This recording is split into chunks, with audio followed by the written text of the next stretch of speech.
प्यारे दोस्तों, राधे राधे, जय श्री कृष्ण। दोस्तों, आज मैं आपको अघोई अष्टमी की व्रत कथा सुनाने जा रही हूँ। ध्यान पूर्वक सुने। बोलो अघोई अष्टमी माता की जय। कथा। एक नगर में एक साहूकार रहता था। उसके 7 लड़के थे। एक दिन उसकी स्त्री खदाने में मिट्टी खोदने के लिए गई और ज्यों ही उसने जाकर वहाँ कुदाली मारी, त्यों ही सेही के बच्चे कुदाल की चोट से सदा के लिए सो गए। इसके बाद उसने कुदाल को शाहू के खून से सना देखा तो उसे सेही के बच्चे मर जाने का बड़ा दुख हुआ, परंतु वह विवश थी क्योंकि यह काम उससे अनजाने में हो गया था। इसके बाद वह बिना मिट्टी लिए ही खेद करती हुई अपने घर आ गई और उधर जब से ही अपनी घुरगाल में आई तो अपने बच्चों को मरा देखकर नाना प्रकार से विलाप करने लगी और ईश्वर से प्रार्थना की कि जिसने मेरे बच्चों को मारा है उसे भी इस प्रकार का कष्ट होना चाहिए। इसके पश्चात सेही के श्राप से सेठानी के 7 लड़के एक ही साल के अंदर समाप्त हो गए, अर्थात मर गए। इस प्रकार अपने बच्चों को असमय काल के मुंह में समाये जाने पर सेठ सेठानी इतने दुखी हुए कि उन्होंने किसी तीर्थ पर जाकर अपने प्राण गंवा देना उचित समझा।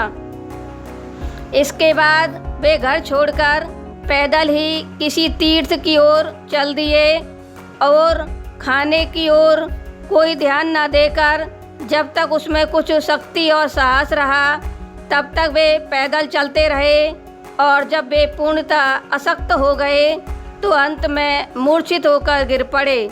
उनकी ऐसी दशा देखकर भगवान करुणासागर ने उनको मृत्यु से बचाने के लिए उनके पापों का अंत किया और इसी अवसर में आकाशवाणी हुई कि हे सेठ सेठानी ने मिट्टी खोदते समय ध्यान न देकर सेही के बच्चों को मार दिया। इसके कारण तुम्हें अपने बच्चों का दुख भोगना पड़ा। यदि अब पुनः घर जाकर तुम मन लगाकर गौ की सेवा करोगे और अघोई माता अजक्ता देवी का विधि विधान से व्रत आरंभ कर प्राणियों पर दया रखते हुए स्वप्न में भी किसी को कष्ट नहीं दोगे तो तुम्हें भगवान की कृपा से पुनः संतान का सुख प्राप्त होगा। इस प्रकार आकाशवाणी सुनकर सेठ सेठानी कुछ आशान्वित हो गए और भगवती देवी का स्मरण करते हुए घर को चले आए। इसके बाद सिद्धा भक्ति से न केवल अघोई माता का व्रत अपितु गौ माता की सेवा करना भी उन्होंने आरंभ कर दिया तथा जीवों पर दया भाव रखते हुए क्रोध और देश का सर्वथा परित्याग कर दिया। ऐसा करने के पश्चात भगवान की कृपा से वे सेठ सेठानी 7 पुत्रों वाले होकर अगणित पुत्रों सहित संसार में नाना प्रकार के सुखों को भोगकर स्वर्ग को प्राप्त हुए।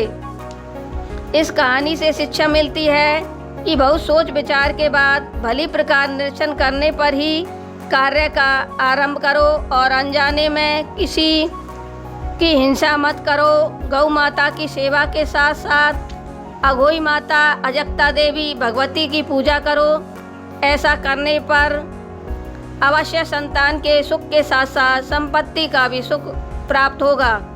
दोस्तों, अब मैं आपको अघोई माता की दूसरी कथा भी सुना देती हूँ। एक साहूकार था जिसके 7 बेटे थे, 7 बहुएं तथा 1 बेटी थी। दिवाली से पहले कार्तिक वदी अष्टमी को 7 बहुएं अपनी इकलौती नंद के साथ जंगल में खदान में मिट्टी खोद रही थी। वहीं श्याऊ सेई की मांद थी। मिट्टी खोदते समय नंद के हाथ से सेई का बच्चा मर गया। श्याऊ माता बोली कि मैं तेरी कोख बांधूंगी। तब नंद अपनी 7 भाभियों से बोली कि तुम में से मेरे बदले अपनी कोख बंधवा लो। सब भाभियों ने अपनी कोख बंधवाने से इनकार कर दिया। परंतु छोटी भाभी सोचने लगी कि यदि मैं कोख नहीं बंधवाऊंगी तो सासू जी नाराज होंगी। ऐसा विचार के बदले में छोटी भाभी ने अपनी कोख बंधवा ली। इसके बाद जब उससे जो लड़का होता तो 7वें दिन मर जाता। एक दिन उसने पंडित को बुलाकर पूछा, मेरी संतान 7वें दिन मर क्यों जाती है? तब पंडित ने कहा कि तुम सुरई गाय की पूजा करो। सुरई गाय श्याऊ माता की भायली है, वह तेरी कोख छोड़े तब तेरा बच्चा जिएगा। इसके बाद में वह बहू प्रातःकाल उठकर चुपचाप सुरई गाय के नीचे सफाई आदि कर जाती। गौ माता बोली कि आजकल कौन मेरी सेवा कर रहा है, सो आज देखूंगी। गौ माता खूब तड़के उठी, क्या देखती है कि एक साहूकार के बेटे की बहू उसके नीचे सफाई आदि कर रही है। गौ माता उससे बोली, मैं तेरी सेवा से प्रसन्न हूँ, इच्छा अनुसार जो चाहे मांग लो। तब साहूकार की बहू बोली कि श्याऊ माता तुम्हारी भायली है और उसने मेरी कोख बांध रखी है, सो मेरी कोख खुलवा दो। गौ माता ने कहा, अच्छा। अब तो गौ माता समुद्र पार अपनी भायली के पास उसको लेकर चली। रास्ते में कड़ी धूप थी, सो वे दोनों एक पेड़ के नीचे बैठ गई। थोड़ी देर में एक सांप आया और उसी पेड़ पर गरुड़ पंखनी का बच्चा था। सांप उसको डसने लगा। तभी साहूकार की बहू ने सांप मारकर ढाल के नीचे दबा दिया और बच्चे को बचा लिया। थोड़ी देर में गरुड़ पंखनी आई तो वहाँ खून पड़ा देखकर साहूकार की बहू के चोंच मारने लगी। तब साहूकारनी बोली कि मैंने तेरे बच्चों को नहीं मारा, बल्कि सांप तेरे बच्चों को डसने के लिए आया था।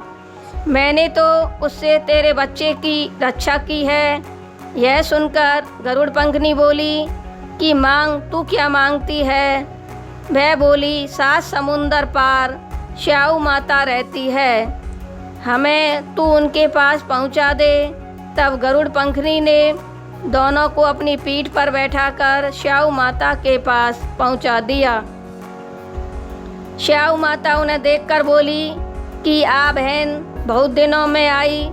फिर कहने लगी कि बहन, मेरे सिर में जूं पड़ गई हैं। तब सुरई के कहने पर साहूकार की बहू ने सलाई से उसकी जुएं निकाल दी।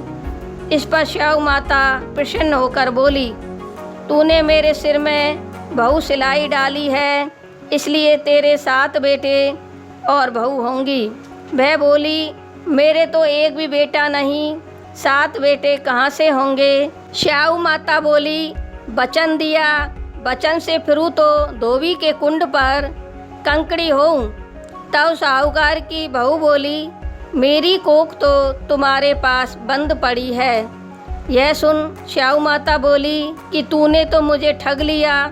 मैं तेरी कोख खोलती तो नहीं, परंतु अब खोलनी पड़ेगी। जा, तेरे घर तुझे 7 बेटे और बहू मिलेंगे। तू जाकर उजमन करियो, 7 अगोई बनाकर 7 कढ़ाई करियो। वह लौटकर घर आई तो वहाँ देखा कि 7 बेटे बहुएं बैठे हैं। वह खुश हुई। उसने 7 अगोई बनाई, 7 उजमन किए तथा 7 कढ़ाई की। रात्रि के समय जेठानियाँ आपस में कहने लगी कि जल्दी जल्दी नहाकर पूजा कर लो। कहीं छोटे बच्चों को याद करके रोने लगे। थोड़ी देर में उन्होंने अपने बच्चों से कहा, अपनी चाची के घर जाकर देख आओ कि आज वह अभी तक रोई क्यों नहीं। बच्चों ने जाकर कहा कि चाची तो कुछ मान रही है, खूब उजमन हो रहा है। यह सुनते ही जेठानियाँ दौड़ी दौड़ी उसके घर आई और जाकर कहने लगी कि तूने कोख कैसे छुड़ाई? वह बोली, तुमने तो कोख बंधाई नहीं, सो मैंने कोख बंधा ली थी। अब श्याऊ माता ने कृपा करके मेरी कोख खोल दी है। श्याऊ माता ने जिस प्रकार उस साहूकार की बहू की कोख खोली, उस प्रकार हमारी भी खोलियो। कहने वाले तथा सुनने वाले की तथा सब परिवार की कोख खोलियो। बोलो अघोई अष्टमी माता की जय। गणेश जी की कहानी। बोलो गणेश जी महाराज की जय। एक अंधी बुढ़िया थी जिसका एक लड़का और लड़के की पत्नी थी। वह बहुत गरीब थी। वह अंधी बुढ़िया नित्य प्रति गणेश जी की पूजा किया करती थी। गणेश जी साक्षात सन्मुख आकर कहते थे कि बुढ़िया माई तू जो चाहे सो मांग ले। बुढ़िया कहती मुझे मांगना नहीं आता, सो कैसे और क्या मांगूं। तब गणेश जी बोले कि अपने बहू बेटे से पूछकर मांग लो। तब बुढ़िया ने अपने पुत्र और पुत्र वधू से पूछा तो बेटा बोला कि धन मांग ले और बहू ने कहा कि पोता मांग ले। तब बुढ़िया ने सोचा कि बेटा और बहू तो अपने अपने मतलब की बातें कर रहे हैं। अतः उस बुढ़िया ने पड़ोसियों से पूछा तो पड़ोसियों ने कहा कि बुढ़िया तेरी थोड़ी सी जिंदगी है, क्यों मांगे धन और पोता। तू तो केवल अपने नेत्र मांग ले, जिससे तेरी शेष जिंदगी सुख से व्यतीत हो जाए। उस बुढ़िया ने बेटे और बहू तथा पड़ोसियों की बात सुनकर घर में जाकर सोचा जिससे बेटा और बहू और मेरा सबका ही भला हो जाए, वह ही क्यों ना मांग लूँ और अपने मतलब की चीज़ भी मांग लूँ। जब दूसरे दिन श्री गणेश जी आए और बोले बुढ़िया माई क्या मांगती है, हमारा वचन है जो तू मांगेगी सो ही पाएगी।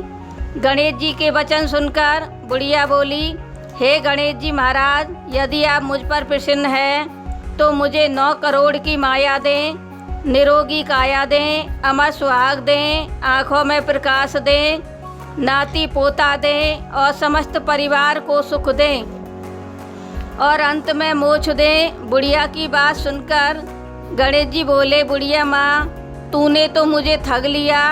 खैर जो कुछ तूने मांगा है वह सभी तुझे मिलेगा। यूँ कहकर गणेश जी महाराज अंतर ध्यान हो गए।